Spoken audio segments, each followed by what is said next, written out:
იყო ისეთ საკითხებზე მსჯელობა, რომელიც ადრე არ იყო განხილვის საგანი, ანუ გარკვეული სიახლეები გამოჩნდა როგორც მსჯელობის საგანი, გადაწყვეტილებების მიღება თუ პოზიციათა დაახლოების პროცესი გაგრძელდება.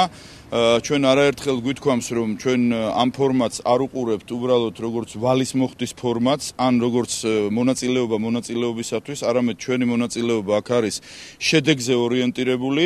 ვაგრძელებთ ინდივიდუალურ რეჟიმში კიდე კონსულტაციებს იმისათვის, რომ შემდეგ შეხვედრა ერთი კვირის მერე როცა იქნება უფრო კონსტრუქციული იყოს, თუმცა დღეს ერთში გადაწყვეტილება მაინც მივიღეთ, ეს არის ის, რომ საინიციატივო ჯგუფებს მაჟორიტარული არჩევნები თუ იქნება, მაჟორიტარულ არჩევნებში არ ექნებათ, მხოლოდ პარტიული კანდიდატები იქნებიან წარმოდგენილი, ეს იმისთვის, რომ პარტიული ინფრასტრუქტურა პარტიების განვითარდეს და საბოლოო ჯამში პოლიტიკური სისტემა გახდეს სტაბილური. ალიანსი სხვა ოპოზიციური პარტიები განწყობილი ვართ, რომ ერთის მხრივ მივაღწიოთ ისეთ შედეგს, რომელიც საარჩევნო კანონმდებლობით ადეკვატურად ასახავს თბილისის და სხვა თვითმმართველობების მოსახლეობის განწყობას.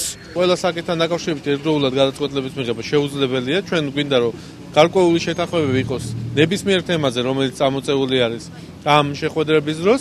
აქედან გამომდინარე, მნიშვნელოვანია შემდგომი კონსულტაციები პოლიტიკურ გაერთიანებებს შორის. იმედი მაქვს, რომ მათი მხრიდანაც ზუსტად იქნება გააზრებული ის შეთავაზებები, რაც ჩვენს მიერ გაკეთდა და იმედი მაქვს, რომ საბოლოო ჯამში შეთანხმება დიდ ნაწილზე საკითხების მიღწეული იქნება.